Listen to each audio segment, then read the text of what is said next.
e dar aqui as boas-vindas à nossa querida convidada, Vânia, que também já aqui está. Olá, minha querida. Olá, boa noite a todos. Vamos então começar esta nossa aula. Uma vez por mês temos sempre um convidado que vem aqui enriquecer a nossa comunidade com a sua área de saber. Então vem aqui contribuir para nós abrirmos assim um bocadinho mais a nossa mente a tantas coisas interessantes que vamos aprender. E este mês temos a nossa querida Vânia. A Vânia é uma querida amiga minha, uma pessoa que eu admiro muito pelo seu trabalho. Ela é terapeuta, astróloga, é uma grande amiga, é a minha conselheira, é uma pessoa que eu quero muito. Então tenho a certeza absoluta que ela nos vai trazer aqui uns temas muito interessantes para nós fazermos, juntarmos a tudo aquilo que já aprendemos. E dou-te então as boas-vindas, querida Vânia, a palavra é tua. Tens o teu tempo agora à vontade e depois no final, se houver questões, falamos um bocadinho, mas tens a Claro, palavra. obrigada, minha querida, obrigada, meu amor. Boa noite a todos. Ahm, Rita, quanto tempo é que eu tenho? Confirma-me. Então, mais ou menos uma hora, estás à vontade. Se for mais um bocadinho, não há problema nenhum. Também Ok, fica à vontade para se for ok. mais, não há problema. Olá, Cláudia, bem-vinda. Digam-me só Cláudia, uma lá. coisa, estão a ver a Vânia em grande? Sim? Boa, perfeito. Hum, Então, boa noite. Alô, Rita, obrigada Vânia. aqui. Olá, Cláudia. A Cláudia também conheço. Olhem, é mesmo assim um prazer bem bom estar aqui e poder participar aqui no trabalho da Rita, que é um trabalho que eu considero muito, não porque ela é minha amiga, mas porque ela faz um trabalho ótimo e então é assim uma honra estar aqui. Obrigada, minha querida. Então, não sei se eu penso que não, só conheço aqui a Cláudia, tenho ideia. Algumas caras não me são estranhas, mas Já não conheces tenho a certeza. talvez a Ana Rita e a Filipa? Sim, Ana Rita, conheço a cara, pelo menos.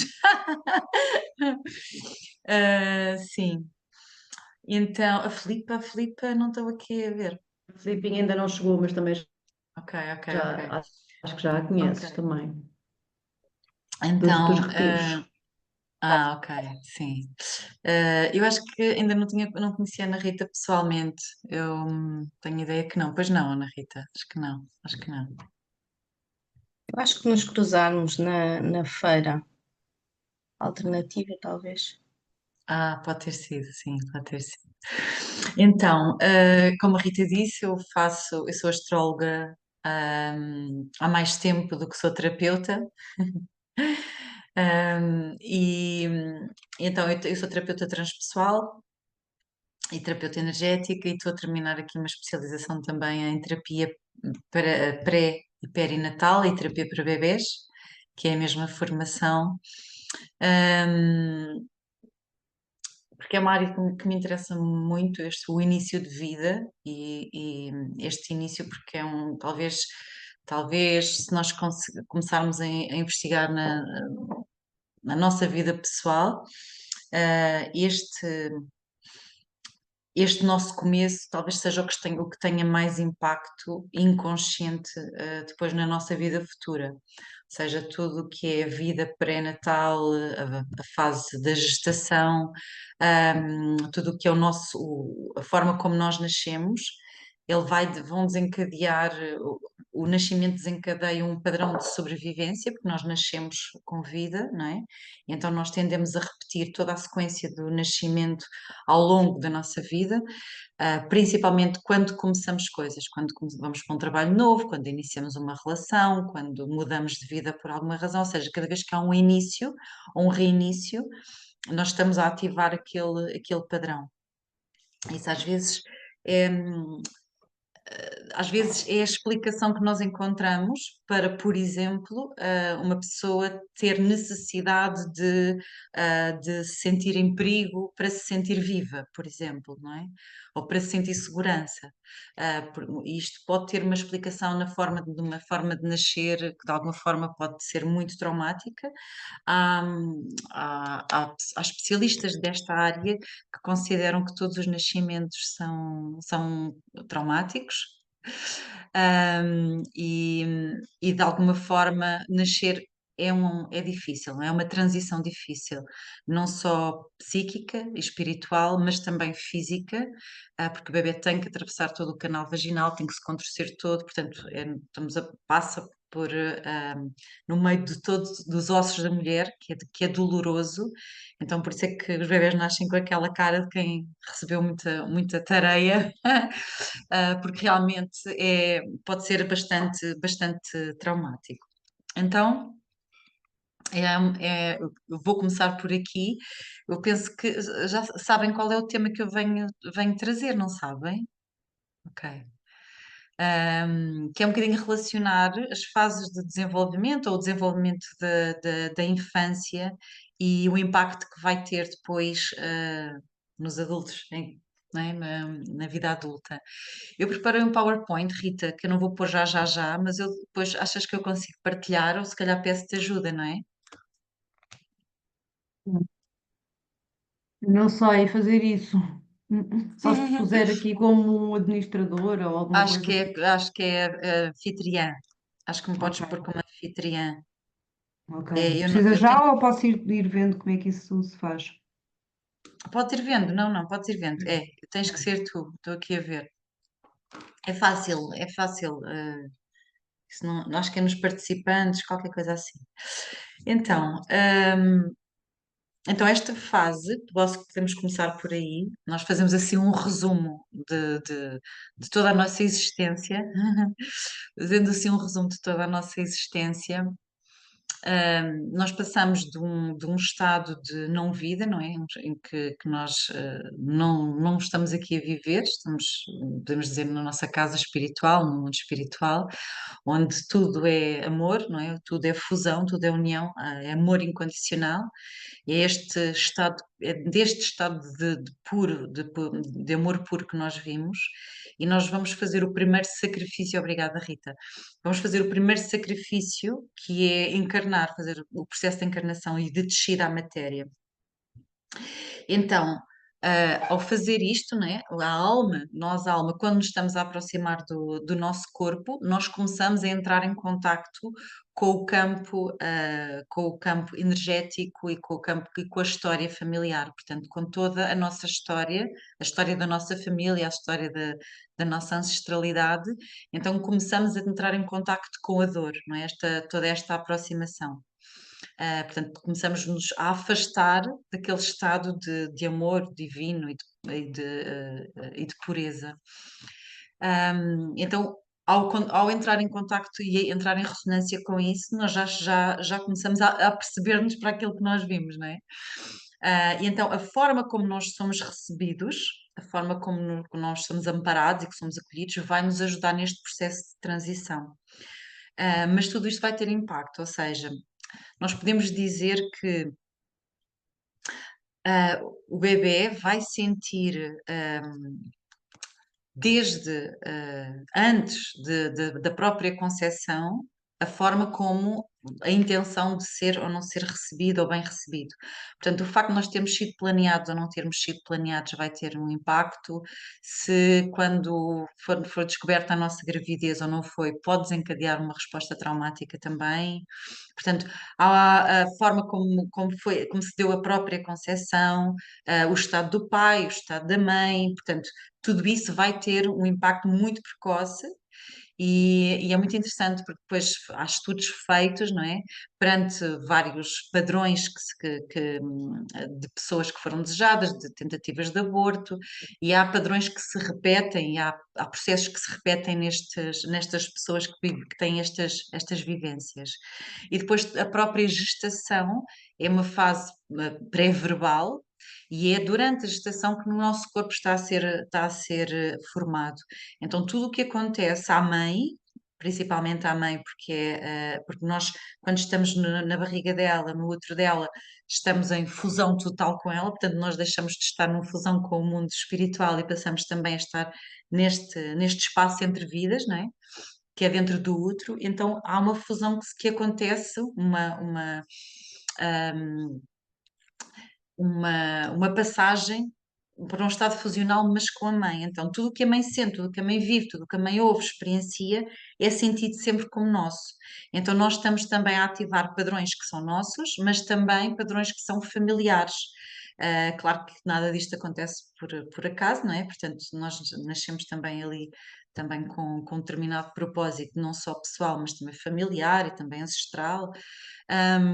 Mas tudo isso vai ter um impacto em nós e muitas vezes a um nível muito inconsciente. Então, muitas vezes, com medos que nós temos, que nós não sabemos de onde vêm, processos inconscientes que nós não sabemos porque é que respondemos de determinada forma, podem vir realmente desta fase muito inconsciente pré-natal. Então, é muito interessante porque quando nós trabalhamos com os bebés, nós conseguimos mais facilmente processar trauma, mas com o adulto, apesar de ser possível o trabalho, o trabalho de cura a este nível, é feito muito mais lento e muito mais devagar e com muito mais delicadeza e mais cuidado. Portanto, nós, para conseguirmos ir acedendo camada por camada aqui a esta fase. Então, esta fase é realmente bastante importante e depois também o próprio nascimento. O nascimento é esta passagem do nosso estado invisível para nos tornarmos visíveis e existirmos com um corpo, não é? Então, este processo de nascer, digamos que ele vai conter em si, não é, toda uma proposta de desenvolvimento. É como se quisermos associar a uma imagem, é como se nós nascêssemos como um botão de rosa que depois vai desabrochar ao longo do tempo, não é? Com tudo aquilo que nós carregamos, não só desta experiência in utero, mas também das vidas passadas que nós vimos também trabalhar, que são ativadas. Portanto, tudo isto é ativado durante o processo de nascimento. Então, muitas vezes há situações e acontecimentos que acontecem no próprio nascimento que têm que ver com padrões que se repetem de geração em geração, mesmo que a mãe faça o seu próprio processo e às vezes não consegue evitar que tenha que ser outra vez, por exemplo, uma cesariana de emergência, como a mãe dela foi e ela também já foi, por exemplo, não é? Então há situações que se repetem lá, Filipa. Então há situações assim que são ativadas, que têm que ver com o processo individual, mas também com as dinâmicas familiares. E então nós tendemos depois a repetir toda a sequência de nascimento ao longo da nossa vida. Então, existem, por exemplo, padrões associados a pessoas que nascem por fórceps e ventosa, ou que nascem de cesariana, ou que nascem com parto prematuro, ou que, sei lá, por exemplo, uma pessoa que nasce de fórceps e ventosa, isto fazendo um estudo geral, e não estamos a entrar aqui a individualizar o processo de uma pessoa que nasceu de fórceps, por exemplo, não é? Mas assim, em termos de padrão geral, uma pessoa que nasce de fórceps pode, por exemplo, sentir uma grande resistência e uma raiva que é desencadeada quando se sente que está a ser obrigada a fazer alguma coisa, porque foi exatamente o que aconteceu quando ela nasceu. Ela foi obrigada a nascer, ela foi tirada à força, portanto, não houve. Pode ter sido por uma situação de emergência, mas às vezes também acontece para apressar o nascimento e não se dá espaço ao próprio bebê para desencadear o parto e nascer por si, não é? E sentir que consegue. Porque isto é importante, um bebê nascer sozinho, de uma forma natural, e conseguir nascer, ele já vai nascer com esta confiança de que consegue superar os desafios da própria vida, não é? Quando é forçado a nascer, então pode haver realmente uma grande resistência quando se sente obrigado, mas simultaneamente sentir que tem que ser puxado, ou que tem que puxar por ele, ou que ele sozinho não é capaz. Então pode haver aqui, por exemplo, um conflito, estão a ver? Então, se vocês souberem a vossa forma, o que é que aconteceu, qual é que foi a sequência do vosso nascimento, pode ser algo para terem em conta e para observarem e para se observarem a vocês próprios do que é que aconteceu, e o que é que se repetiu depois, por exemplo, em todas as vezes, em todas as situações que vocês começaram alguma coisa. Por exemplo, se há um medo muito grande quando mudam de trabalho, ou se há um medo muito grande quando há um divórcio ou uma separação e que tem que começar de novo, ou se há ao mesmo tempo uma adrenalina, o que é que acontece, não é? Com o corpo? Ou se há um bloqueio, ou, por exemplo, um bebê que está de uma forma fluida a nascer e de alguma forma a mãe sente o medo e ele não nasce logo, não é? Então volta para trás e depois o trabalho de parto acaba por ser desencadeado um bocadinho mais à frente. Então isto também pode ser, sei lá, manifestado, por exemplo, como uma pessoa que, quando inicia alguma coisa, sentir que alguma coisa se bloqueia, ou seja, aquilo não flui logo, ela tem que tentar novamente, as coisas não acontecem de uma forma espontânea, não é? E de uma forma fluida. Então pode ser interessante observar isto, está bem? E isto tem muitas repercussões muito inconscientes, talvez seja a fase de vida mais difícil de nós percebermos o impacto que tem depois também na nossa história pessoal, porque é uma dimensão bastante inconsciente. Sim. Agora, eu queria passar assim, existem assim, quando nós estudamos o desenvolvimento infantil, as fases de desenvolvimento da criança, pode ser interessante nós vermos e tentarmos saber ou perceber ou lembrar de qual é que foi a nossa história, e que impacto é que essa história pode ter também na nossa vida de adultos. Ahm,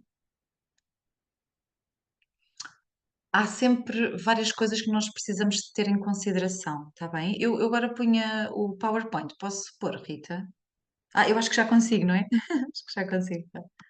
Ok.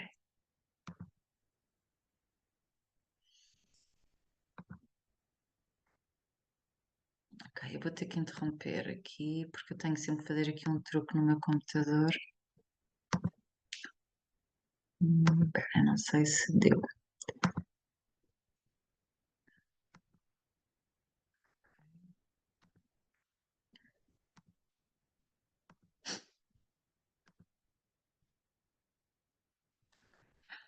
Então, estão a ver? Obrigada, Cláudia, pelo feedback. Passou aqui o slide. Passou? Ok, ótimo. Então, ah, sintam-se à vontade para me fazerem alguma questão, para intervir, acrescentar. Não precisa de ser assim um monólogo, está bem? Podem ou partilhar coisas ou fazer-me alguma pergunta naquilo que eu conseguir responder, está bem? Então, é muito interessante porque nós no início de vida, nós, em termos fisiológicos, nós crescemos muito rápido, não é? Mas o processo de desenvolvimento psicológico, não é tão rápido assim. Então, há aqui uma grande concentração de crescimento, que vai ter repercussões e impacto em toda a vida. Então, os primeiros 7 anos são, fundamentais na construção da nossa personalidade. Há vários estudiosos, não é? E várias correntes de estudo do desenvolvimento, das fases de desenvolvimento infantil, que estudam e que dividem e que estabelecem categorias de X a X idade desenvolve isto, X a X idade se desenvolve aquilo, e pelo que nós estudamos, todas elas casam bem, todas elas estão certas, todas elas observam de um determinado local algo que pode ser bastante interessante, tá? Nós temos o Jean Piaget, que estudou o desenvolvimento infantil, que é muito conhecido. Depois também temos a teoria do Freud, não é? Que é talvez a que mais foi disseminada, a que mais foi conhecida, mas também temos, por exemplo, ahm, eu queria pôr isso. Deixa-me ver se eu tenho. Não, não tenho aqui. Ahm, aqui para ver se vos mostrava. Mas pronto, nós temos também depois a teoria dos ceténios também, que a antroposofia, o Rudolf Steiner, desenvolveu, que é também bastante interessante. Então, isto depois em termos astrológicos, nós também vamos dividindo os ciclos de 7 anos, portanto, e a própria vida também se organiza ao longo dos ciclos de 7 e de 7 em 7, não é? E a natureza está organizada também sobre a lei do 7, os 7 cores do arco-íris, as 7 notas musicais, etc, etc. Então depois o 8 já será uma oitava acima, não é? É a repetição do primeiro, mas num nível superior. Então isto também de alguma forma é uma explicação do nosso crescimento em espiral, não é? De uma forma espiralada. Então, como se a nossa vida fosse também cíclica, e nós, depois de completarmos um ciclo, nós vamos repetir o início do ciclo, mas a partir de uma oitava superior, de um nível de consciência que, entretanto, trabalhámos e adquirimos.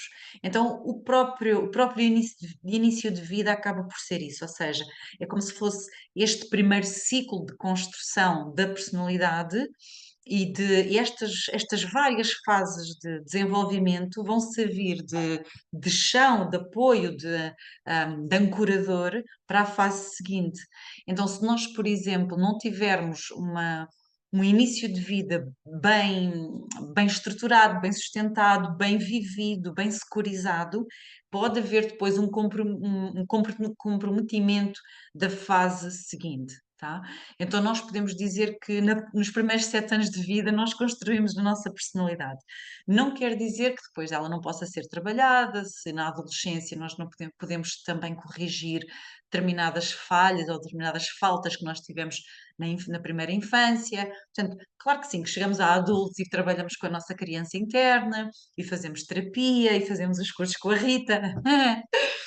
Então, claro que nós temos sempre esta oportunidade de evoluir, não é? E de crescer e de nos curarmos, e é para isso é que nós aqui estamos. Mas quanto melhor forem estas primeiras experiências, a primeira fase, tanto melhor poderá ser o chão que dá um reforço e que ampara a fase seguinte. Ok? Então, há várias coisas que nós precisamos de ter em consideração quando nós nos estudamos, não é? Quando nós nos estudamos a todos.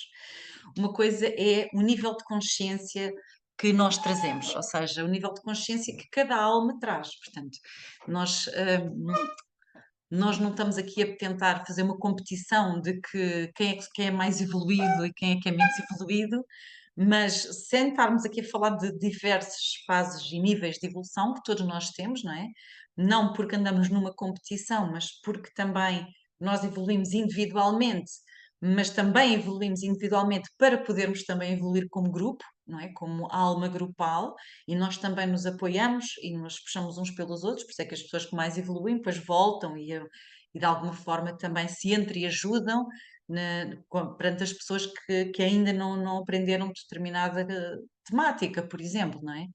E às vezes nós também desenvolvemos e tomamos consciência de determinados pontos, mas não de outros, e entretanto também interagimos com outras pessoas que já desenvolveram isso, que nós ainda estamos a desenvolver, então nós vamos puxando uns pelos outros. Então eu acho que este acaba por ser um processo muito, muito bonito e muito amoroso, se nós tivermos consciência que ao fazermos bem a nós estamos a contribuir para um bem comum, e quando nós contribuímos para um bem comum também nos estamos a fazer bem a nós, não é? Portanto, não há uma real separação, pode haver uma ilusão de separatividade, mas não há uma real separação.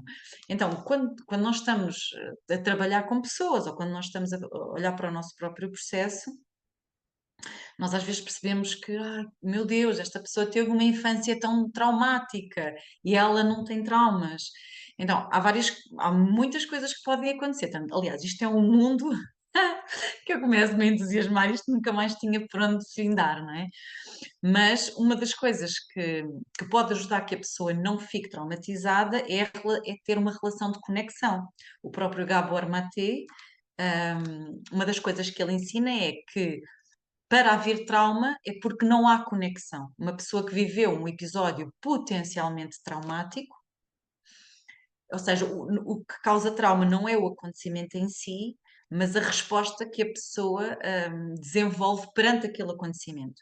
Então, nós podemos viver situações que aparentemente, aos olhos, se calhar, de outras pessoas, não são traumáticas, mas mediante aquilo que nós trazemos como alma, que tem a ver com a nossa história, com o nosso passado, com a nossa estrutura interior, com aquilo que nós trazemos, aquilo que foi se calhar aquela gota d'água, aquele pormenor que nos desmanchou, ou que nos traumatizou, ou que de alguma forma nos destruiu, não é? Ali em algum ponto e que depois precisamos da nossa reconstrução interna. Ou ao contrário, não é? Nós podemos viver situações que são potencialmente bastante traumáticas, acontecimentos graves, intensos e fortes, e que de alguma forma houve um apoio, houve uma conexão, houve ali qualquer coisa que nos ajudou a ativar esta dimensão resiliente em nós, ou a sabedoria da alma, não é? E que de alguma forma conseguiu adereçar aquilo, e apesar da vivência, ter sido uma vivência muito dolorosa, pode não ter deixado uma marca traumática. Então é tudo muito relativo e tudo muito misterioso, não é? Então é bom sempre termos esta abertura, porque nós não sabemos o que é que aquela alma carrega, não é? Portanto, imaginemos um bebê perante um parto muito traumático. Houve depois uma separação com a mãe, e depois a mãe foi internada, e ele teve, será, sujeito a uma série de cirurgias. Então, aqui ia criar uma situação bastante difícil. E este bebê pode estar muito bem, porque este bebê também já pode estar a nascer com um nível de preparação que nós não sabemos que ele tem, não é? Ou com recursos que ele já pode, de alguma forma, ter desenvolvido. Então, é muito importante nós percebermos que há aspectos que temos que ter em consideração, que é aquilo que nós trazemos, nossa sabedoria interna, o nosso processo interno, a nossa história pessoal, ok? Depois, outra coisa a ter em conta é a história, não é? O conteúdo traumático, o conteúdo ancestral da nossa própria família de origem. Eu penso que tiveram já uma aula sobre esta temática, não foi, Rita? Tivemos no mês passado com a Paula Ponce, das Exato, exato. constelações sistémicas, sim. Exato, portanto, sim. Eu também não vou falar disso, de constelações, mas é mesmo isto que também temos que ter em consideração, porque realmente nós muitas vezes podemos estar a viver e a repetir processos que não são só nossos. São nossos também, porque nós estamos aqui nesta linhagem familiar, mas que é algo que é um processo familiar, ok? Depois a vida pré-natal, desde a intenção de ter ou não ter um bebê, desde a vontade de ter ou não ter, desde a dúvida ou não dúvida, ou do planeamento ou não planeamento, ou seja, desde aí que já tudo pode ter influência, tá? E a forma como a mãe também se liga ao bebê durante a gestação, a história, a relação entre os pais, tudo isto vai ter também bastante influência, não é? O estado psicoemocional da mãe, principalmente da mãe, física, espiritual, a sua relação com o pai, a qualidade da gestação, se foi uma gestação que foi vivida com a consciência do quão sagrado é aquela fase ou não, não é? Muitas grávidas são tão maltratadas e têm tanta falta de apoio e também ativam, quando uma mulher está grávida, ela está também a ativar o seu período gestacional. E quando uma mulher dá à luz, ela está a ativar também o bebê interno que acabou de nascer.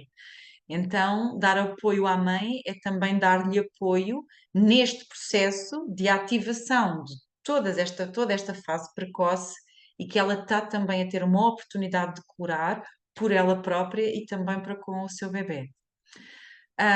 Depois, os partos, os padrões de sobrevivência que são criados para a vida, o pós-parto, a maneira como o bebê é recebido, o processo de vinculação, que tem que ver com a ligação que o bebê estabelece, idealmente com a mãe, não é?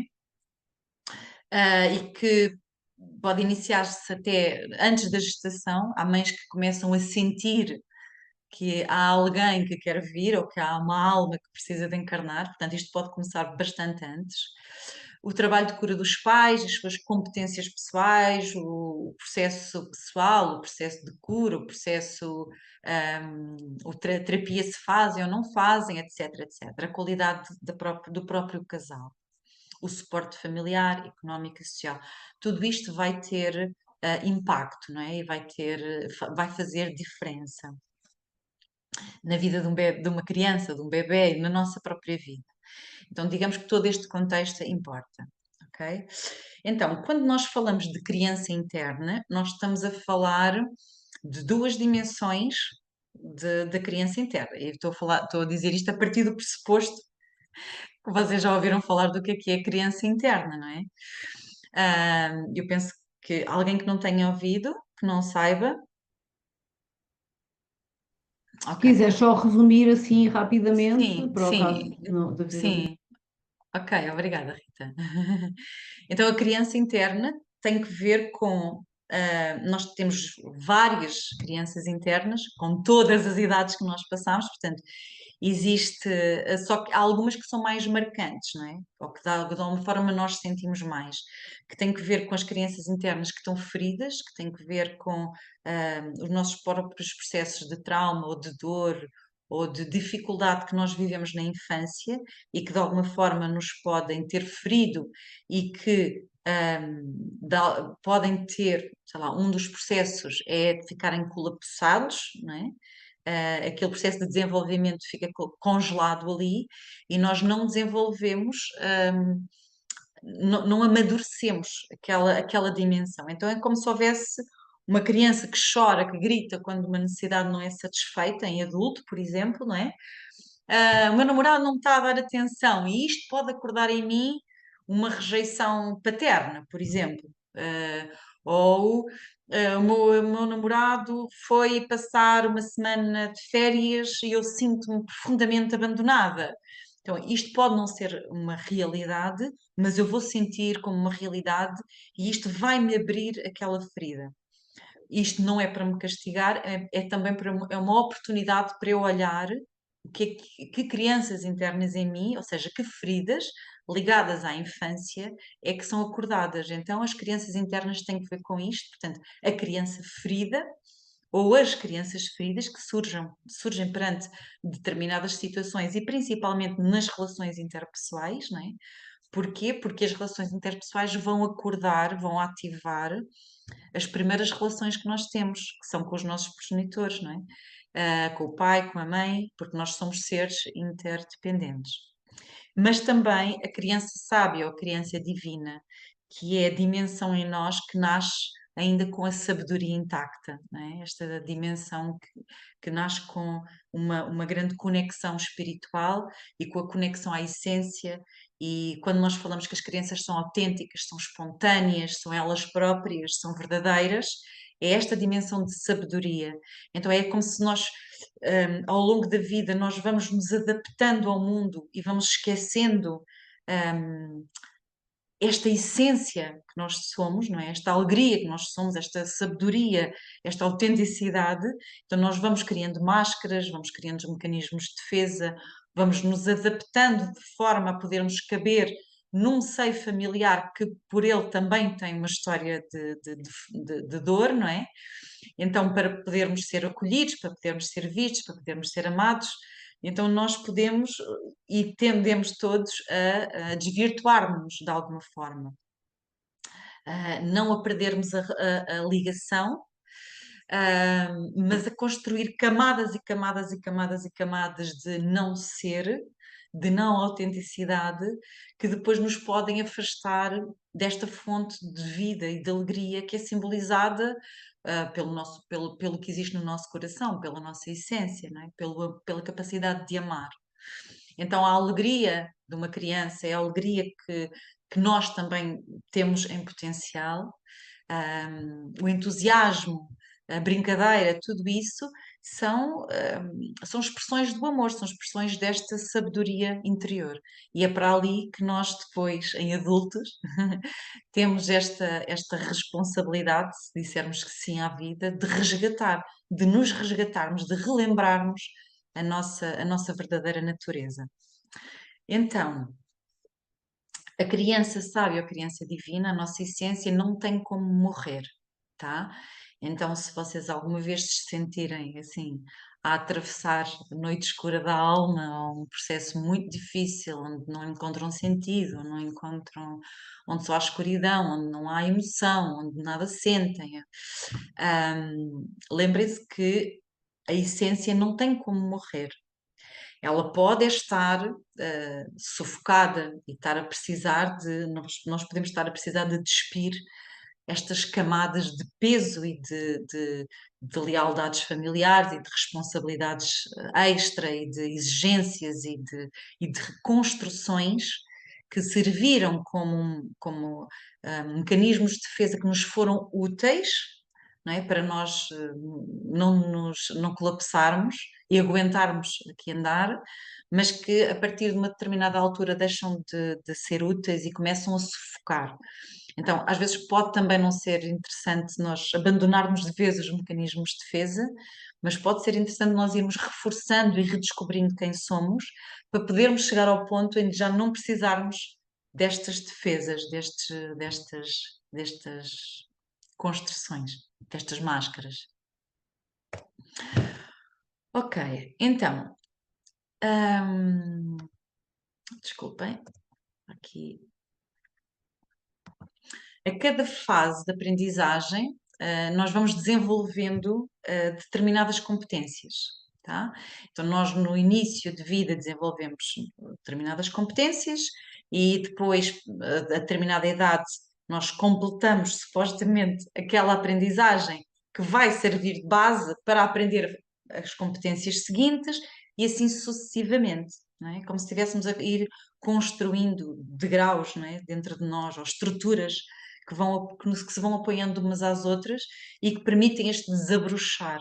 E que idealmente seria um desabrochar da nossa luz, do nosso poder pessoal, da nossa alegria, não é? Da nossa verdade. E que às vezes é também, não é? Mas que vem ali um bocadinho machucado daqui, um bocadinho doloroso de lá. Então, às vezes, para conseguirmos dar suporte a uma fase de desenvolvimento de competências mais avançada, nós precisamos de ir mais fundo para podermos ter o suporte ou o apoio para este desenvolvimento que foi feito numa fase posterior. Estão a ver? Então, nós andamos aqui a trabalhar por camadas. Nós, quando iniciamos um processo de cura, nós não nos curamos de repente, nós vamos nos trabalhando por camadas, camada a camada. E é claro que quanto mais precoce é a ferida, mais camadas nós temos que atravessar, não é? Exato, ou seja, digamos que a origem pode ser precoce, mas também se pode manifestar numa fase mais tardia, não é? Porque houve esta falta de base, por exemplo. Ok, então, para que nós consigamos desenvolver estas competências que estão associadas a determinada fase na infância, nós precisamos de ter as nossas necessidades satisfeitas. Então, eu preciso de receber isto para poder dar aquilo. Estão a ver? Então é como se a vida fosse sempre este intercâmbio interrelacional entre o dar e o receber. Eu preciso de ti para me desenvolver. Tu precisas de mim para te desenvolveres. Então, nós desenvolvemos e nós crescemos em relação. E a primeira relação é a relação com os nossos progenitores ou com um cuidador que os substitua, em caso de não ser possível com a mãe e com o pai, não é? E a mesma coisa acontece quando nós depois nos relacionamos e criamos relacionamentos. Os relacionamentos vão acordar estas nossas temáticas interiores, por isso é que em relação nós crescemos também.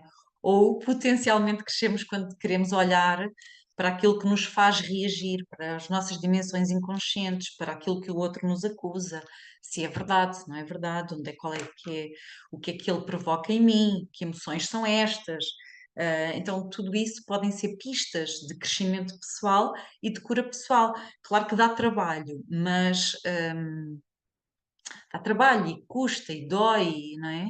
Mas ao mesmo tempo, é, é por aí que nós podemos ser também mais felizes, não é? Porque senão andamos a sobreviver, não nos sentimos realmente livres, realmente em vida, realmente inspirados. Fica a faltar sempre qualquer coisa enquanto nós não atingirmos um determinado nível de cura. E a própria dor que nós vamos sentindo e as faltas vão-nos guiando no próprio processo. Se isto me dói aqui, é aqui que eu tenho que ver. Se eu tenho medo disto, então é isto que eu tenho que olhar. Então, como eu estava a dizer, a cada fase de desenvolvimento, de competências, nós vamos precisar de receber, aquilo que corresponde às nossas necessidades daquela fase. Estão a ver? Então eu preciso de receber e de ter, algo em mim que me dê capacidade para eu desenvolver determinados recursos. Mais tarde, o que é feito, por exemplo, o que é feito em terapia, é que o que mais cura é a própria relação terapêutica, é o campo energético que se cria, não é? É o campo curativo, mas é a relação terapêutica. Porque, idealmente, nós construímos com o nosso terapeuta uma relação que, de alguma forma, vai terapeutizar e que vai dar-nos aquilo que as nossas primeiras relações não nos deram. Às vezes porque os pais não querem, outras vezes porque estão feridos, outras vezes porque pensam que nós precisamos de outras coisas, não é? E então é desta forma, não é? É sempre assim em relação. Mas é também em relação com nós mesmos, porque nós também precisamos de desenvolver isso, não é? De estarmos presentes em nós, ou seja, não, de nos resgatarmos, de voltarmos a esta presença, de nos sentirmos, de nos observarmos, desenvolvermos o observador interno, então, e de irmos processando e suportando e atravessando estas camadas de dor, não é? Ok. Então, o que nós não aprendemos na infância vai se refletir no adulto, perante estas circunstâncias de vida, as relações, etc., respostas imaturas, melindres, sei lá, birras de adulto, não é? Ou dificuldades, não é? Dificuldade de lidar com o dinheiro, a dificuldade de eu lidar com a comida, a dificuldade de lidar com, ou de ter, de me sentir segura no meu trabalho, ou de arranjar um trabalho que eu gosto, ou de me sentir realizado, então nestas dificuldades também. Então, para aprender a desenvolver as competências de cada fase, estas necessidades têm que estar satisfeitas. Quando estas necessidades não são atendidas, quando as nossas necessidades não são atendidas, nós tendemos e precisamos de nos adaptar. Por isso é que nós criamos estes mecanismos de defesa. Então, por exemplo, se eu sou uma criança que a minha necessidade e a forma como eu sinto que sou amada é através de muito contacto físico, e eu tenho uma mãe em que a forma de que ela tem de amar é através de muita conversa, mas zero colo, então eu vou sentir que vou ficar desnutrida ao nível do amor. Então uma forma possível de eu poder reagir a isso é eu tenho que deixar de precisar deste contacto. Então eu posso criar um mecanismo de defesa em que eu me fecho ao contacto físico. E isso depois pode vir a ter repercussões em adulta de cada vez que eu sou tocada, eu estou a dar um exemplo, não é? Estou a criar um exemplo, não estou a dizer que isto é o que acontece sempre.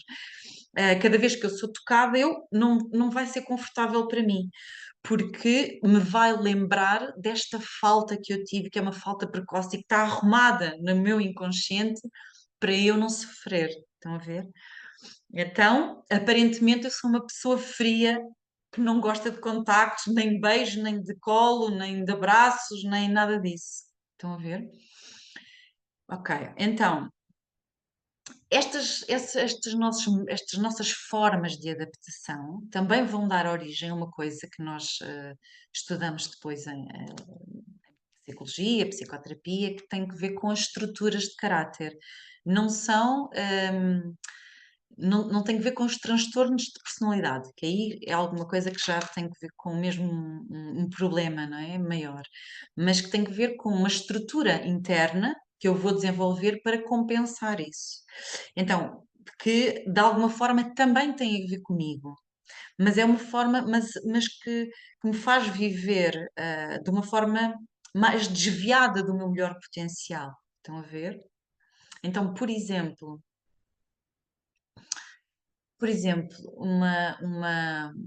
um bebê que nasce e que de alguma forma se sente abandonado, tem uma ferida de abandono, porque a mãe estava sempre ocupada, porque teve que ir trabalhar, etc. E este bebê, dentro dele, não é?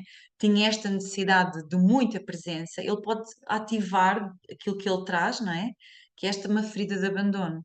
Então, isto pode haver uma compensação, por exemplo, nesta pessoa de que, para não se sentir abandonada, ela vai cuidar dos outros. Então, pode se tornar cuidadora da mãe, pode tornar cuidadora de toda a gente e deixa de estar em contacto com as suas próprias necessidades. Por exemplo, nós associamos isso, por exemplo, a uma ferida oral, não é? A uma estrutura de caráter oral, da fase oral, desta fase inicial de vida.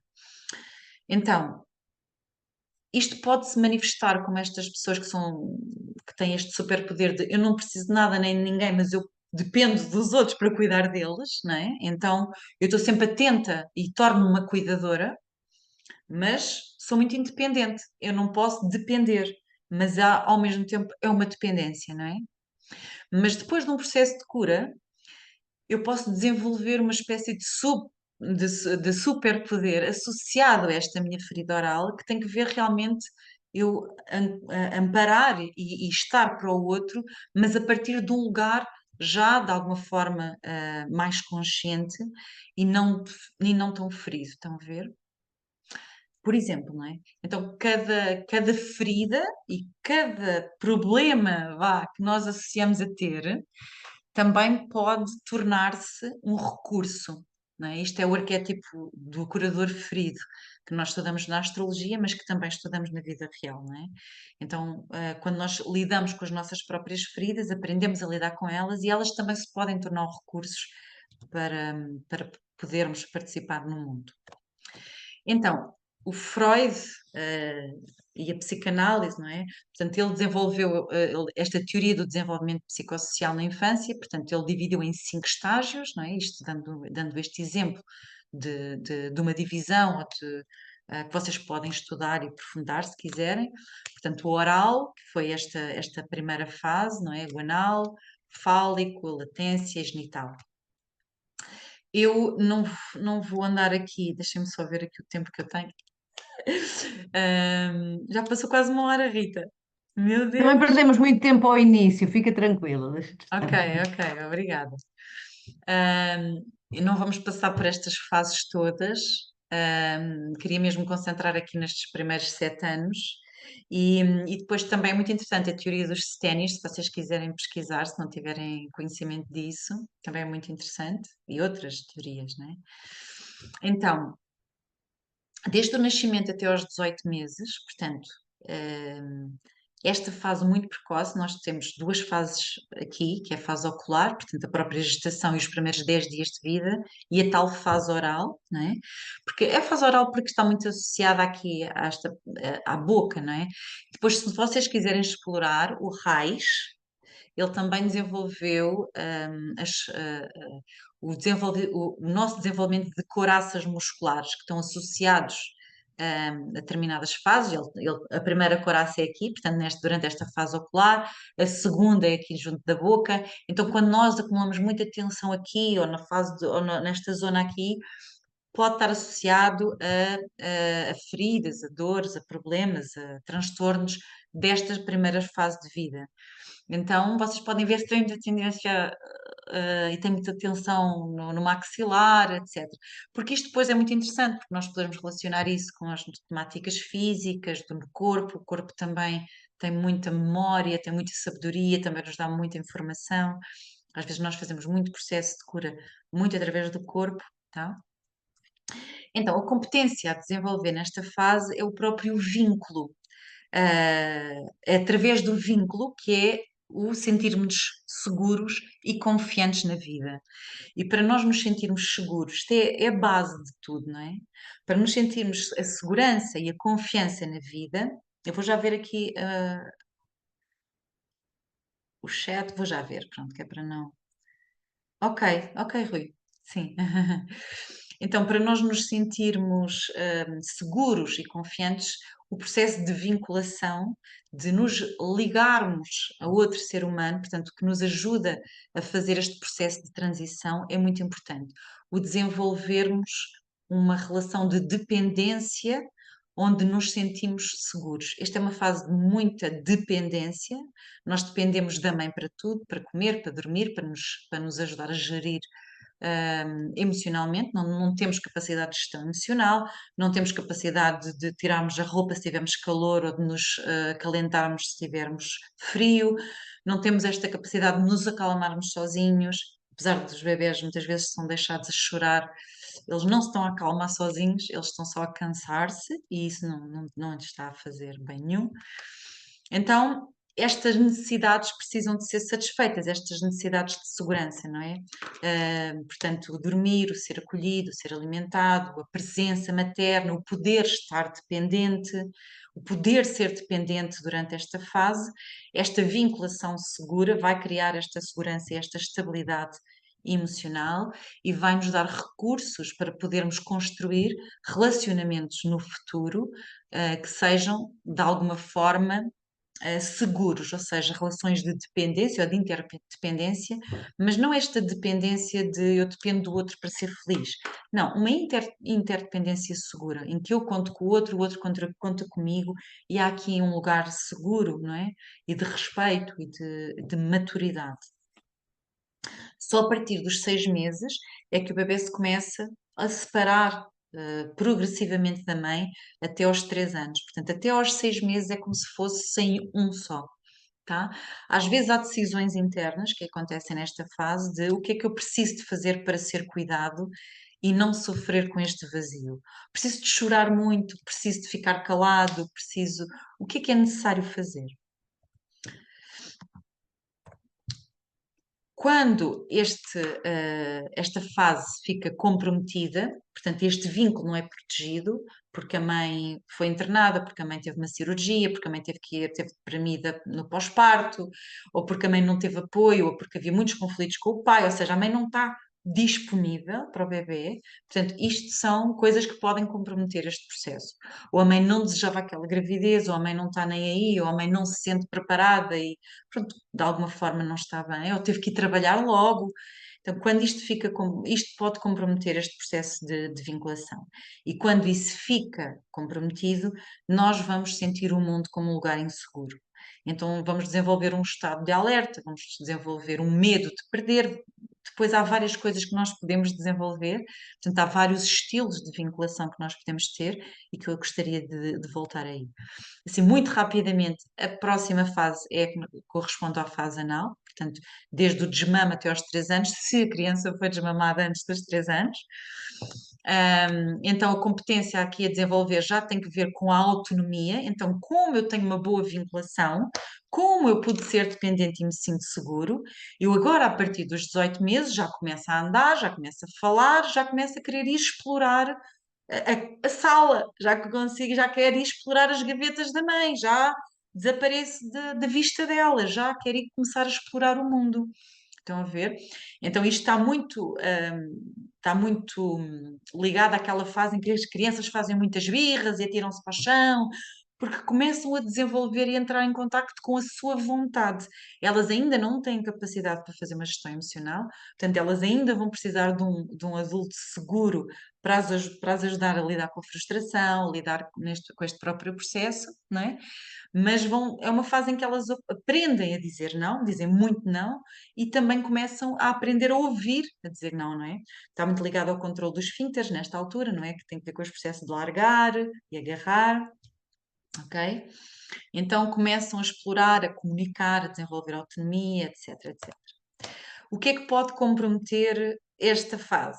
mãe ou pai que não sabem lidar com os tais tantrum, com estas explosões emocionais, com esta dificuldade de gestão emocional da criança e que de alguma forma as reprimem, em vez de as amparar e de as ajudar, não é? Ou que criam regras rígidas e que de alguma forma castram este impulso de desenvolvimento da autonomia.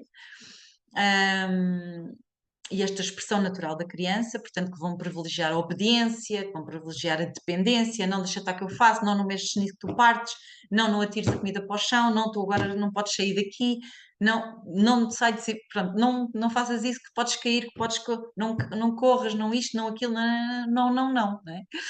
Então a criança não tem como, não quer dizer que nós não tenhamos que dizer que não é? Mas a criança precisa também de um espaço para fazer esta exploração. Quando o processo fica comprometido, pode tornar-se e pode ser a razão de uma falta de autoconfiança na sua capacidade de lutar, na sua capacidade de se tornar. É a base da autonomia, não é? Um sentimento de não merecimento, ou de não ser capaz, ou se sente mal quando se exprime de uma, não é? Eu quero expressar o meu descontentamento e estou zangado, estou chateado, mas ao mesmo tempo posso sentir logo, ai, desculpa, não me devia ter chateado.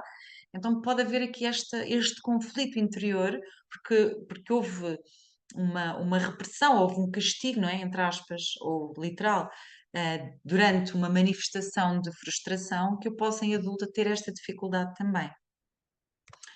A fase seguinte, que é a fase, corresponde à fase fálica, portanto, é uma fase muito importante porque é a base da construção da autoestima, tá?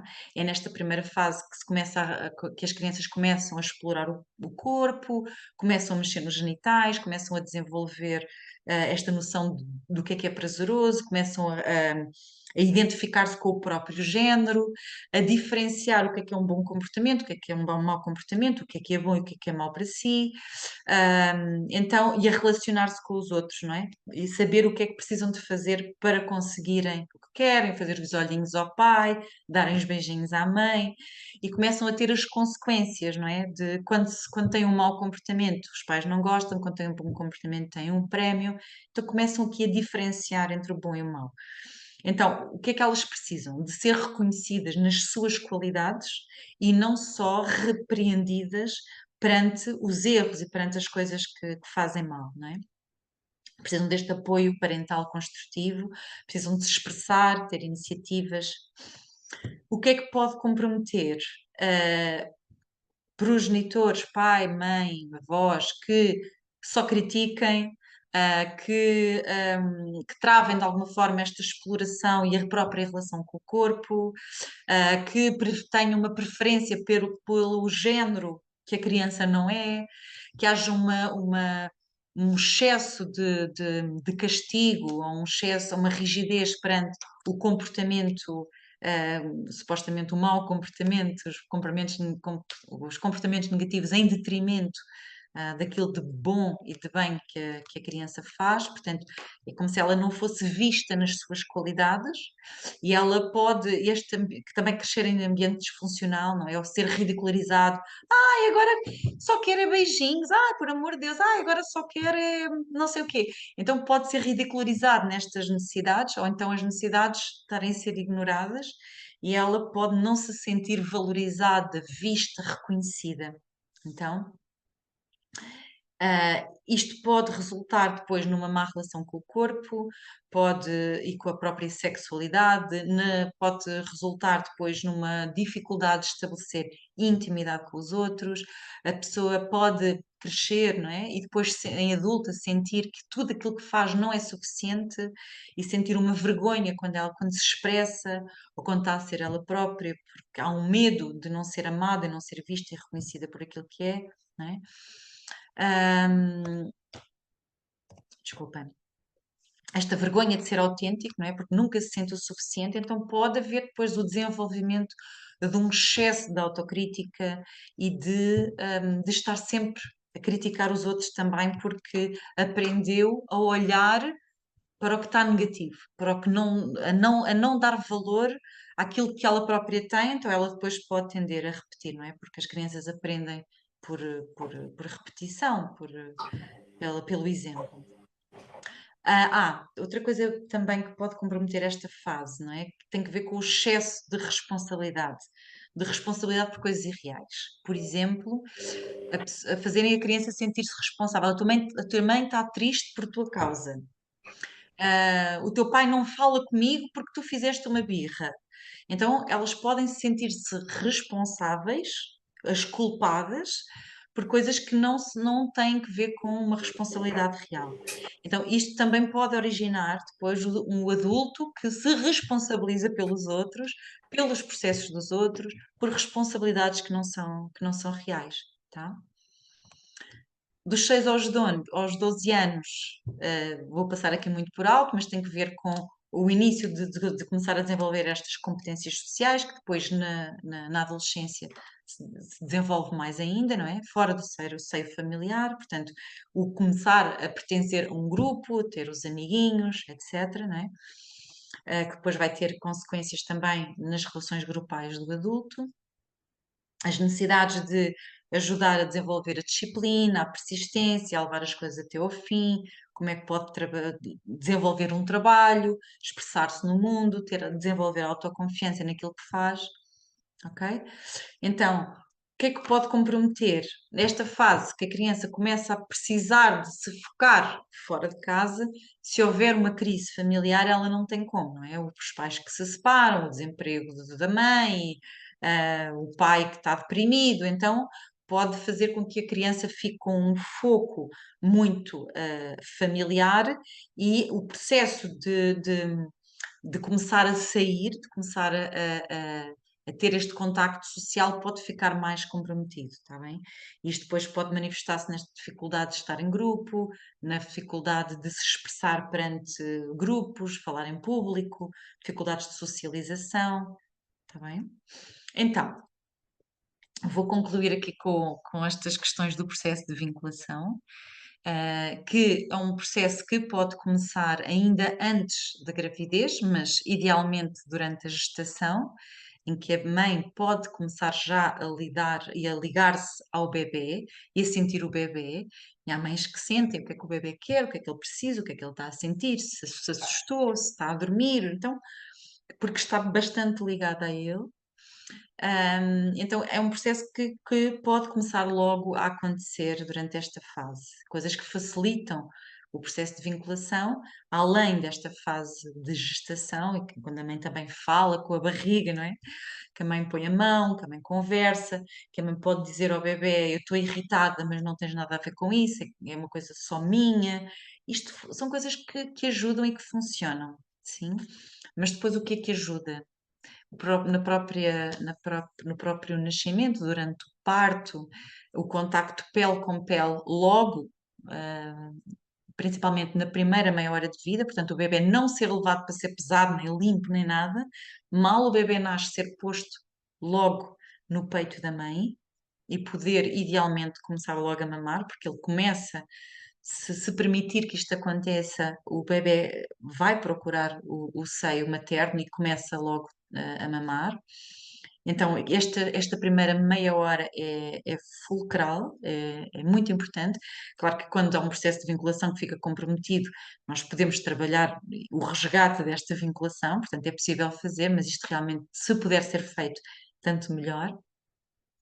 O contacto pele com pele, o contacto com o cheiro da mãe, com o ouvir do bater do coração, a mãe poder estar amparada, não ter que se preocupar com os afazeres da casa, ter o apoio e a sustentação do pai.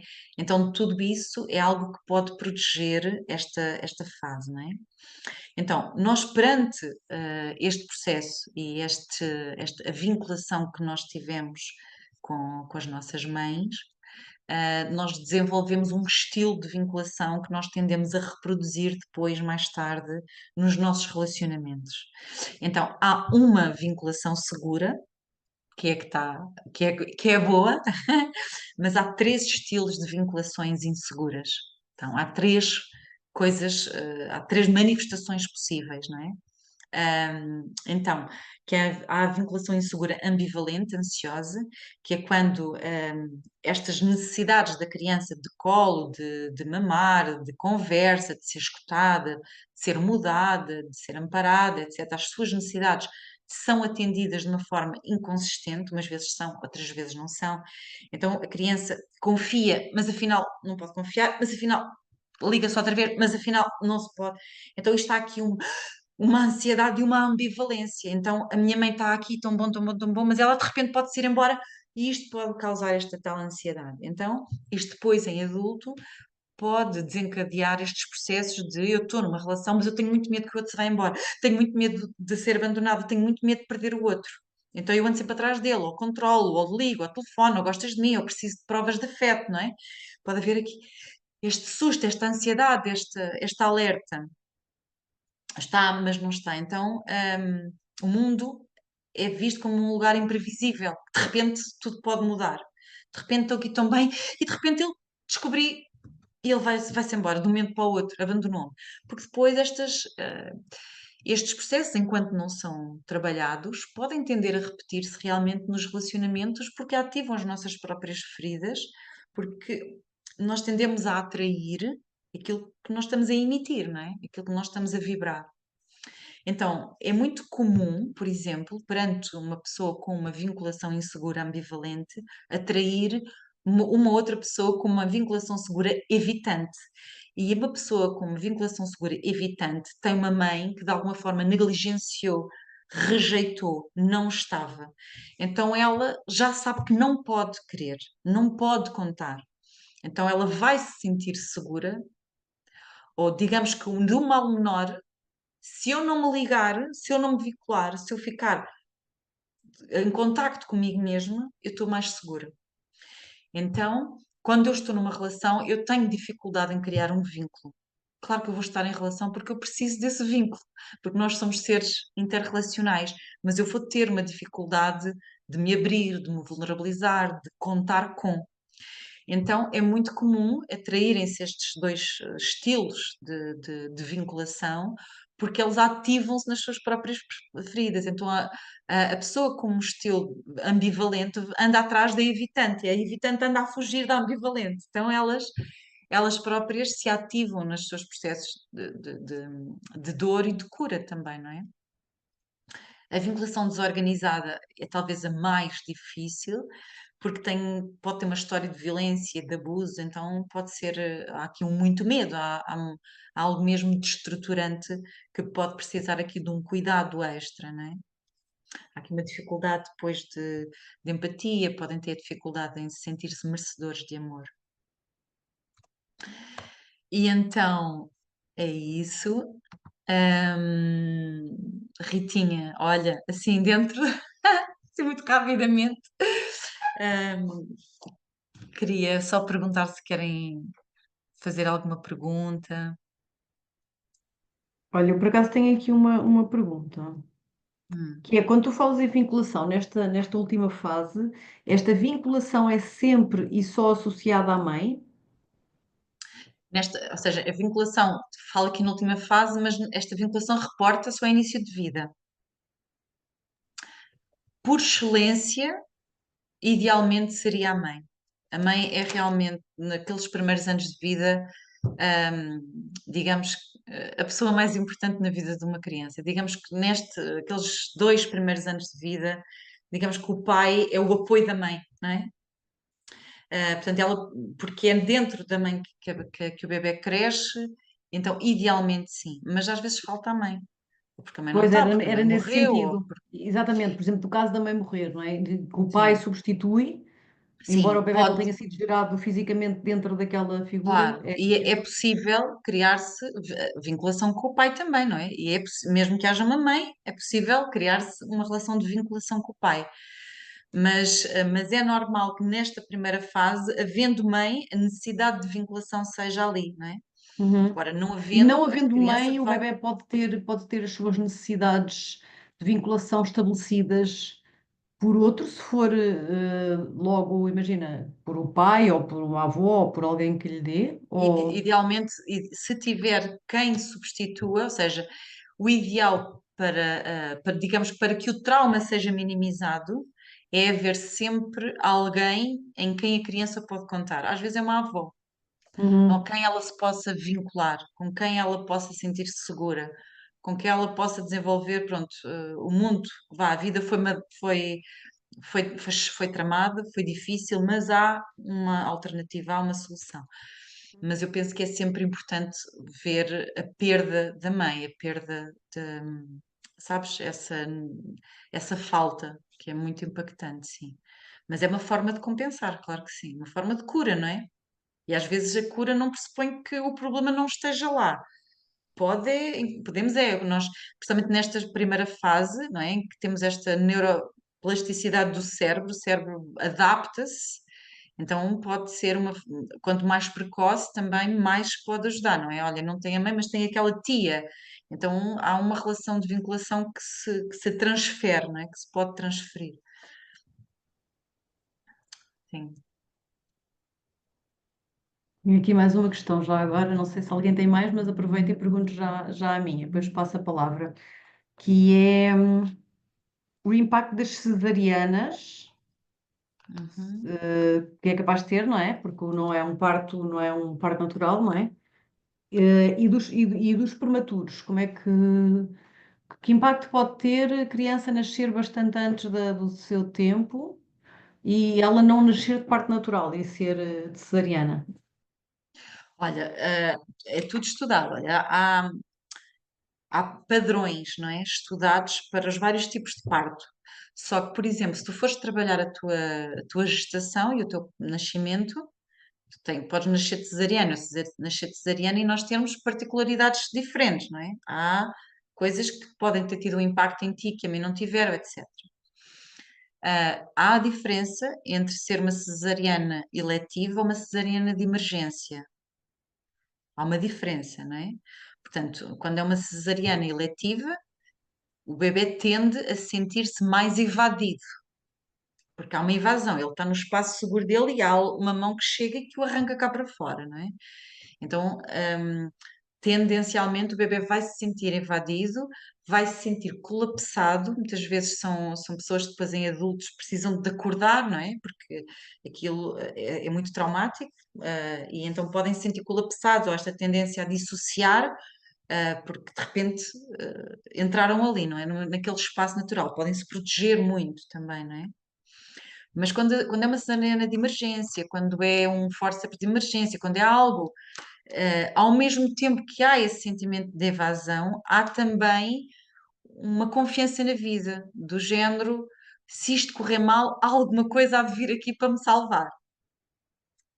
E isso pode ser uma coisa boa, porque quando tu acreditas, normalmente acontece realmente, mas também pode ser tipo, fica aqui sentada à espera que me caia o dinheiro do céu, não é? Também pode ser, não é? Tipo, epá, estou com tanta falta de dinheiro, vou ficar quietinha, pode ser que ele me caia em cima da mesa, por exemplo, não é? Ou alguma coisa há de acontecer que me safa, que me salva. Então também pode desencadear isso. Associado aos partos prematuros, estão as crianças, as pessoas que tendem a chegar mais cedo, tendem a ser muito rápidas, a querer a chegar antes do tempo, a fazer as coisas antes do timing. Eu se calhar só devia ir de férias em agosto. Pá, mas eu quero ir já, vou já. Por exemplo, não é? Então pode haver aqui uma pressa e uma dificuldade de estar presente no seu próprio ritmo, no timing, e haver sempre esta agitação, não é? Pronto. Mas isso depois depende também do porquê de ter sido um parto prematuro, o que é que aconteceu, se a criança estava pronta, não estava, foi fruto de acidente, foi, sei lá, foi por um trauma da mãe, o que é que aconteceu, não é? Porque isso depois também vai ter consequências. E depois falavas e os partos induzidos, não é? Também são partos forçados. Mesmo a própria ocitocina, não é? Ou as anestesias também podem confundir, tirar a pessoa da presença, não é? Então, às vezes, quando estamos a trabalhar estes traumas de nascimento, uma pessoa entra em contacto com a anestesia, que seja porque foi cesariana ou porque foi epidural, elas entram mesmo e começam tendencialmente para dissociar, porque entram em contacto com aquela memória, não é? E às vezes pode ser interessante trabalhares, limpares o teu campo disto. E perguntaste-me mais. Não, deste tema era isso. E Uhum. última, depois dar a palavra, a minha última.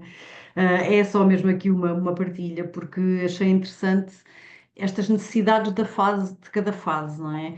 E pensando assim na geração que é mais ou menos a nossa, todos aqui, não é? Mais coisa, menos coisa, que foram criados por gerações anteriores e com pouca informação nestas áreas do ser, não é? Informação e educação, não é? Conhecimento nestas áreas do ser, é inevitável nós termos traumas a todas as fases de vida, não é? Porque, não sei, eu pelo menos, não é? Vejo as gerações, não é? Mais antigas que ainda não estavam virados para isto não é? Do deixar a criança explorar, não é? Ou do não castigar, não é? É inevitável o Claro. trauma, assim, de um modo, quer dizer, claro que depois há coisas mais complexas, não é? Há traumas e traumas, mas penso que é uma inevitabilidade nós sermos todos um bocadinho traumatizados, porque as nossas necessidades dificilmente são atendidas, parece-me a mim, não é? Todas elas. Mas depois também depende daquilo que tu tens, que tu trazes, não é? Porque tu podes ser mais sensível. Por exemplo, para ti pode ser mais difícil, não poderes explorar e ires para onde quiseres e não te deixarem subir lá em cima da mesa e estarem sempre a travar. E para outra pessoa pode ser mais difícil a mãe não estar sempre disponível e agora ter que ir trabalhar, por exemplo, não é?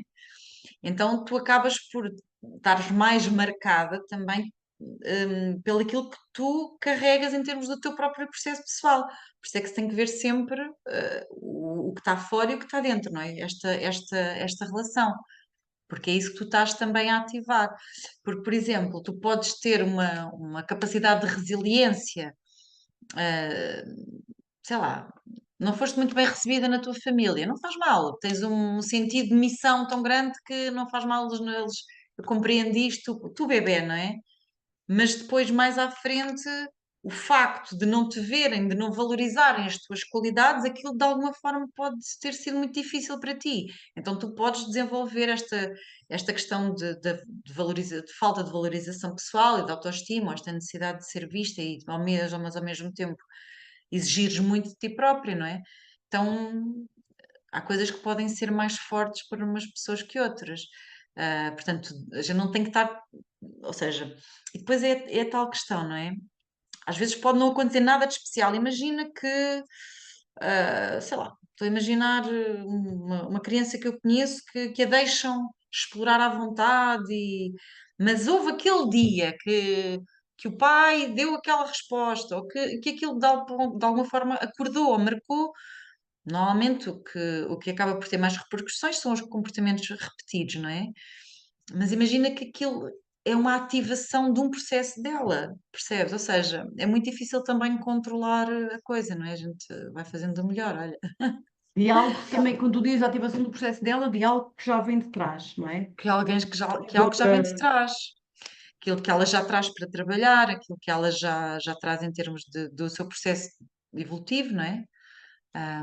E que também tem que ver com toda esta a contextualização, não é? De quem ela é, da sua identidade, do seu eu, do.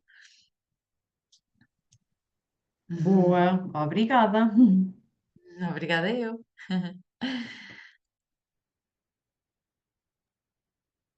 Posso? Pegando Claro. no que a Rita estava a dizer, que era uma coisa que também me fui pensando ao longo da tua sessão, que é, não vivemos numa fase em que nos preocupamos demais com traumas e menos com sobrevivência. E isso vai um bocadinho ligar com aquilo que a Rita dizia, não é? A geração dos meus pais, se calhar, estava mais preocupada em viver ou em sobreviver ou manter-se do que não tinha eu tenho um bocadinho esta expressão, não é? Tenho lá agora tempo para pensar em tristezas e eu tenho é que fazer e tenho é que ter dinheiro em casa, pronto, esse tipo de coisas. E não estamos numa época em que nos focamos demais em traumas, em pensar em tudo, em pensar demais e em sofrer demais e isso levar-nos a mais questões. Olha, eu acho uma ótima questão. Ahm, e eu não tenho a resposta certa, mas a minha opinião, se quiseres saber, é, se nós tivermos questões de sobrevivência para tratar, nós deixamos os nossos traumas a seguir. Isto faz-me lembrar a pirâmide das necessidades do Maslow, vocês conhecem?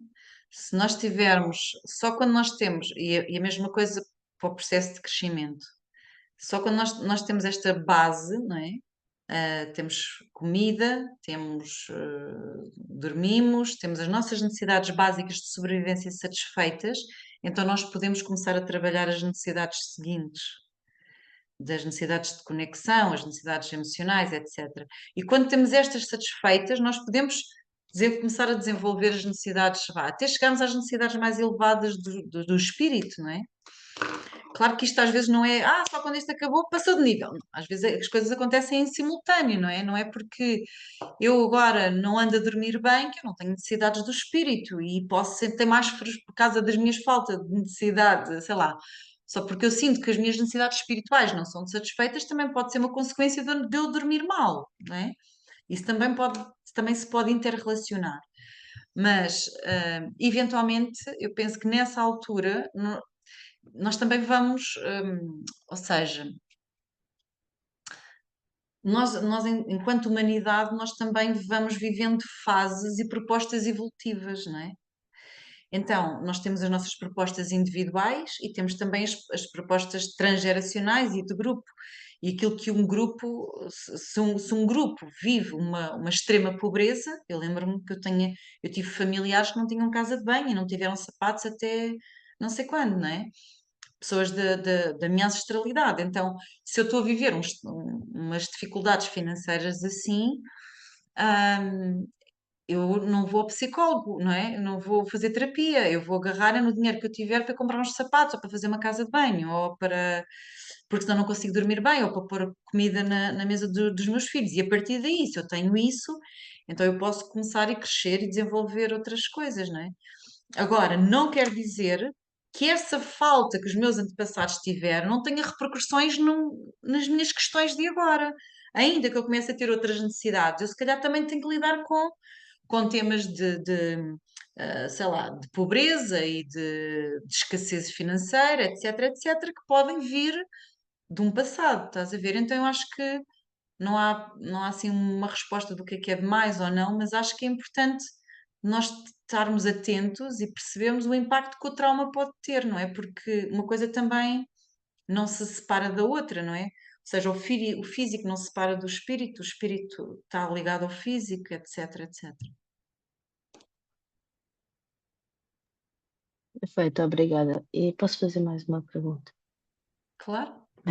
Ahm, Se eu souber como é que, responder, sim, sim. se fizer sentido Ah, a minha como resposta. é que, como é que trabalhamos, né, depois de todas estas informações? É aquilo que eu registrei, preciso de procurar informações da minha mãe, do meu pai, e como é que eu depois posso evoluir nesse crescimento? Qual é que é o caminho?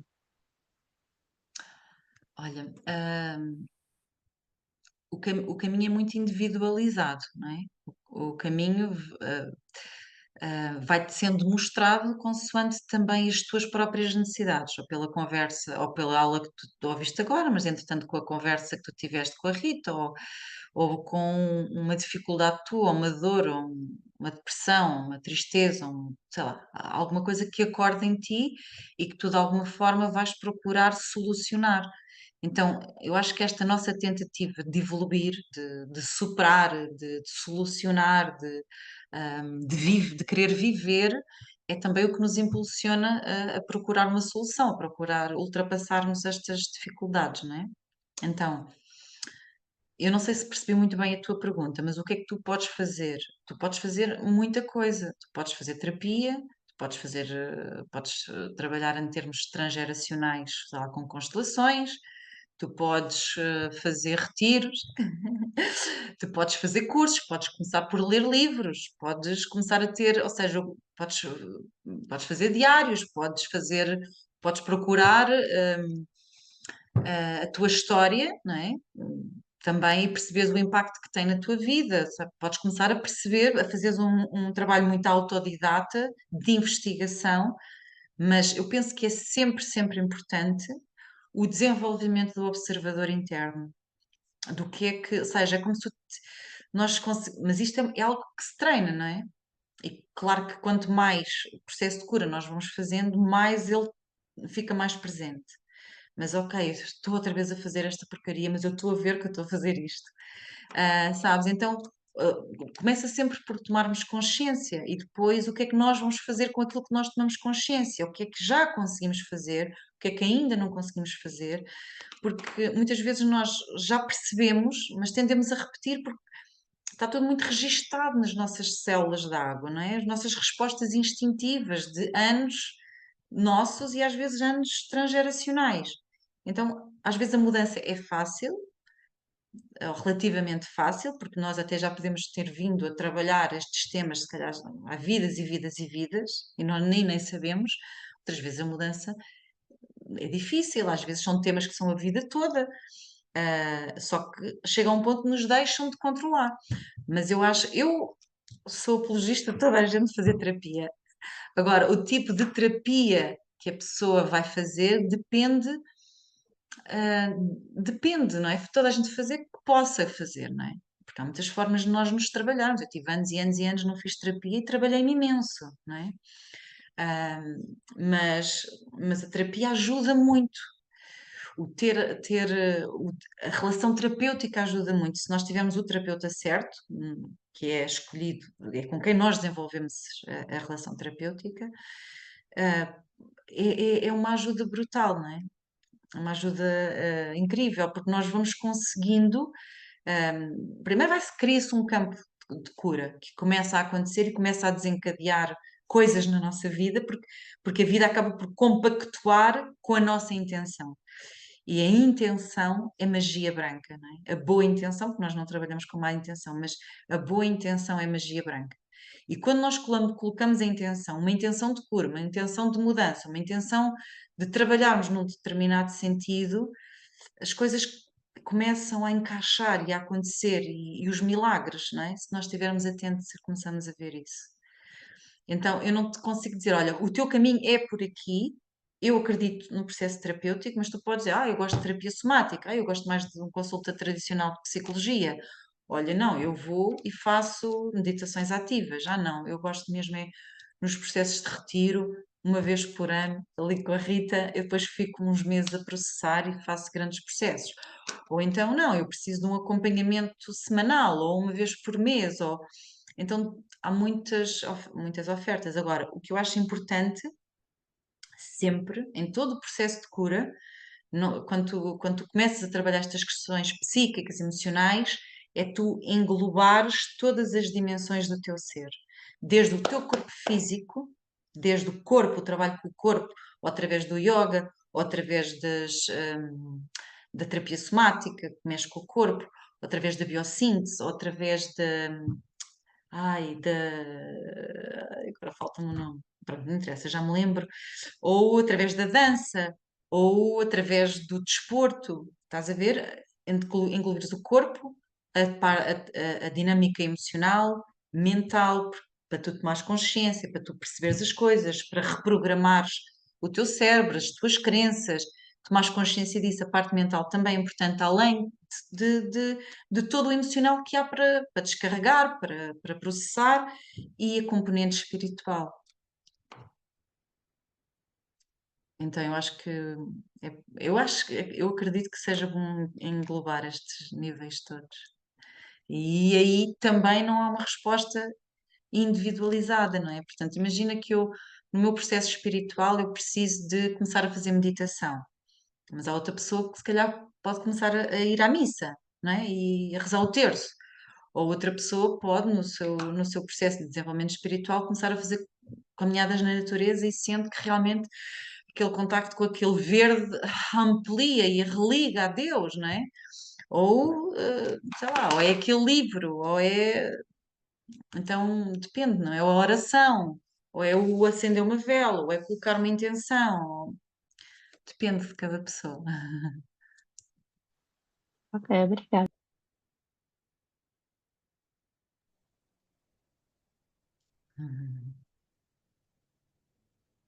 Venho aqui mais um tema, se Eu ninguém tem tenho. uma pergunta, já agora avance. Que é fazendo a ligação com a astrologia, porque eu sei que tu também és astróloga, né? Esse momento do nascimento, portanto, que falaste, pode ser ou prematuro, ou por ferros, ou por cesariana, ou seja o que for, isso está expresso, imagino eu, no ascendente, ou não? É Certo? isso, não é? É Então, isso. tipo, que um planeta que está lá, ou alguma coisa, pode estar ligado a Pode qualquer estar. coisa que tenha sido. Ok. Ou seja, tu não consegues saber o que é que aconteceu, mas, por exemplo, ah,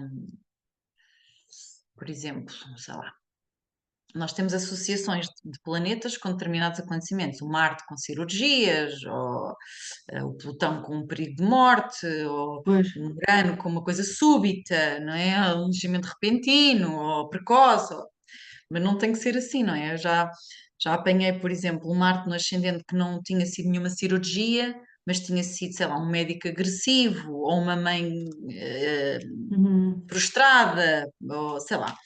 Então, Uhum. nós não sabemos exatamente como é que aquilo depois se manifesta em termos de acontecimento, mas nós sabemos que aquele tema está lá.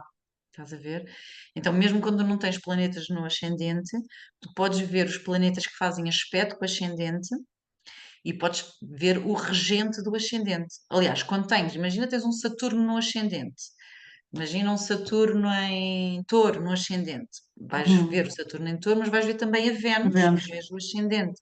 Também te dá É. mais informação. Planetas, mesmo conjuntos ao ascendente, mas na 12, também te mostram aquele tempo, mesmo antes de nascer, Uhum. que Uhum. pode também ser significativo ah, de, de processos muito inconscientes, sabes? E muito Uhum. marcantes. Mas pronto, mas tu começas a ver, isto depois é outro, uma aula, não é? Mas Claro, começas é a só ver uma a coisa. cúspide da 9, que é o ponto de concepção, meio do céu, um momento da descoberta. Pronto, então ao longo da cúspide da 9 até o ascendente, tu tens toda a gestação. Uhum. Mas a casa 12, digamos que é a gestação em termos gerais. Depois quiseres pormenorizar, vais, Ok. mas tem sido, é muito interessante, sim. Obrigada, obrigada, bem. Nada, Posso? amor. Sim, claro. Alô? Uma, Alô. pergu- uma pergunta. Eu, por exemplo, nasci prematura e de pés. Ainda não Pélvica. tínhamos falado de nascer ao contrário. Hum. O que é que isso pode querer dizer uma pessoa que nasce de pés, que não deu a volta que supostamente seria. Pode ser pode ser muita coisa, não é? Mas do que eu me lembro, eu acho que há mais coisas que eu não me estou a recordar, mas do que eu me lembro, o parto pélvico também tu podes ter a sensação que vês a vida a partir de um prisma que as outras pessoas não estão a ver. É como se as pessoas estão a ver de um determinado sítio e tu vês de um lado oposto, ou seja, vês coisas que os outros não estão a ver, ou a partir de uma outra perspectiva, ou a partir de um outro lugar. Tu sentes isso, Cláudia? Agora também é investigação minha. Não, Ou que és diferente, ou que faz as coisas de maneira diferente. Eles fazem sempre assim a massa. Eu não, eu vou fazer daquela não, maneira, diferente. Não sentes isso? não, Ok, não sei então, não não, sei. Não sei. não. Em Não sei, mas relação ao, posso tentar saber e dizer-te. em relação ao facto de ser prematura, sim, o querer fazer antecipadamente e muitas vezes fazer antes de tempo, o que faz com que as coisas não aconteçam bem, porque eu já fiz e não esperei que acontecesse. E sim, sinto muito isso. Mas em relação ao facto de nascer de pés, não. Mas como há aquela Pois, coisa, nasceu porque há outras associações, eu é que não depois. estou recordada. Acho que ele é William Emerson, é que ele, se quiserem procurar, foi ele que desenvolveu aqui estes padrões. Eu não sei, ele, no site dele, eu não sei se ele tem esta informação disponibilizada ou se tem, se é paga. Eu sei que havia aqui alguma coisa aqui com isso, Uhum. Emerson, mas eu posso tentar saber. É Ok. relativamente ao pélvico. E só mais uma questão, agora esta assim um bocadinho mais fora, não ligada tipo a mim, mas por exemplo, como tu sabes, eu tenho um filho adotado e ele também nasceu prematuro, foi para uma incubadora e nós como família, como é que nós conseguimos fazer com que ele ultrapasse o trauma da falta de mãe, da falta de pai, da falta de vínculo, da falta. Ok, a terapia ele vai fazer, tem a vida toda pela frente, mas nós no atual, aos 8 anos, da tua perspectiva, o que é que achas que se pode fazer para, para trás, para dentro da cebola, para trás das camadas que ele já foi criando? O que é que nós ainda vamos a ter? O que é que nós podemos fazer para ajudar? Olha, baby, eu acho que é muito bom ele fazer terapia. Acho que é muito bom ele fazer terapia e é muito bom vocês, família, ampararem e poderem amparar o processo terapêutico dele. Mas isso vai mexer com o vosso próprio processo. É. Ou seja, isso vai ativar o vosso próprio processo, as vossas dores, as vossas dificuldades, as vossas questões, não é? Então, eu aí também vos mandava para terapia. Quero. Ah, percebes o que é que eu quero dizer? Ou seja, se tiver too much, se for muito difícil, eu preciso de um apoio que me dê apoio a apoiar aqui. Estás a ver? Ahm, eu não sou especialista no trabalho com crianças, mas houve uma vez um formador, mas isso tu podes, ele está a fazer terapia? Ele está a fazer terapia, não está? Mas normal, Ah, ok. pois, Ok. Eu pensava que tinhas falado com aquela não pessoa que eu te. estava não Ok. estava Não estava, disponível. não estava disponível. Eu posso-te recomendar outra, se quiseres. Então Se depois, não tiveres feliz da vida com essa. E nós tivemos um formador, quando eu fiz a formação já foi, ele era o pai da terapia regressiva, ele chamava-se Maurice Netherton, e ele tinha 2 filhos adotados. E ele defendia, ou seja, ele dizia que para é Thomas quê? Desculpa. Maurice Netherton, Ah, ele já não é vivo, ele já morreu, infelizmente. Hum. Ahm, mas ele veio cá fazer aqui algum. Na altura, ele veio mais do que uma vez cá e ele falava sempre, ele falava muito de coisas práticas e até da vida, de coisas da vida dele, de processos de cura e de clientes. Ele tinha 2 filhos adotados. Ah, deixa-me só escrever aqui outro nome para te dizer. E ele defendia que os filhos adotados precisavam de saber que eram adotados e precisavam de fazer trabalho de cura nesse sentido, da certo. questão das temáticas de abandono, etc, etc, etc. E que os 2 filhos dele tinham logo, de início, na infância, começado por fazer assim. Ele tinha uma relação ótima com os filhos.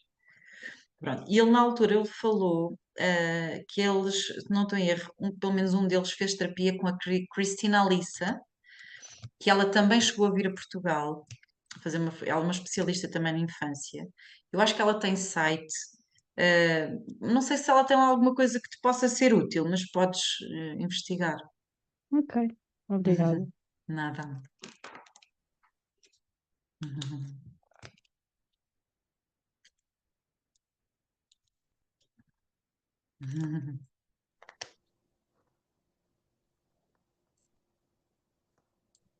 Mais Pronto, alguma não. questão?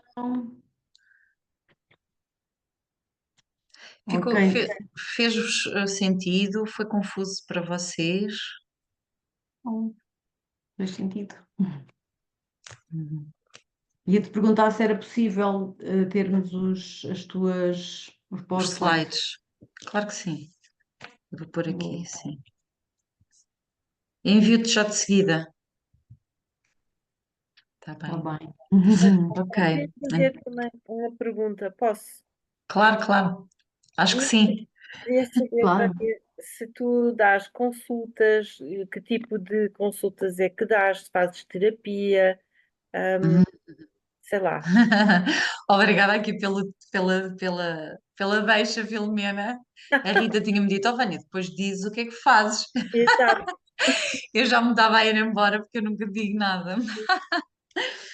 Olha, sim, então, eu faço consultas de astrologia, de aconselhamento astrológico, e gosto de fazer uma abordagem terapêutica, ou seja, de ligar as duas coisas, mas é uma consulta de astrologia, e faço também terapia energética e terapia transpessoal, online ou em Lisboa, na Alma Soma, que é ao pé da Gulbenkian. Pronto, eu vou querer esses contactos todos, está bem, Vânia? Se calhar que eu Claro, quero aqui fazer uma visita, ok? claro, claro, com todo o prazer, Filomena. Se Claro que calhar sim. põe aqui no nosso grupo, posso pôr, queres que ponha o teu telefone ou o Instagram? Sim, podes pôr o telefone, Instagram, o e-mail. Ok. Sim, De qualquer modo ok. É Vânia Duarte Silva, não é? O teu Instagram, Sim, para sim, sim. depois quem vai ver Vânia, a gravação de futuro. Vânia underscore Duarte Silva é a página do Instagram. Mas sim. Obrigada, obrigada, Vânia. Eu é que agradeço, Filomena. Obrigada. E Eu obrigada a todos. recomendo. Eu recomendo. Obrigada, Ritinha. Boa. Pronto, então tá, não Bom, é, meu amor? Obrigada a todos e um beijinho. muito obrigada, minha querida, foi Obrigada. Obrigada. ótimo. Claro que isto dava tudo cada fase dava Cada uma fase dava aula, claro que uma sim, escola, não é? É. mas já É ficamos muito aqui com interessante uma. porque depois podemos explorar o trauma infantil, depois o que é abuso, sei lá, há muito, é um Claro, mundo, não é? É um já mundo ficamos interessante. aqui com algumas ideias. Obrigada, Claro. minha querida, obrigada a Obrigada. Um todos. grande Um beijinhos, bom beijinho. descanso. Obrigada. Obrigada. Obrigada. Beijinhos, beijinhos.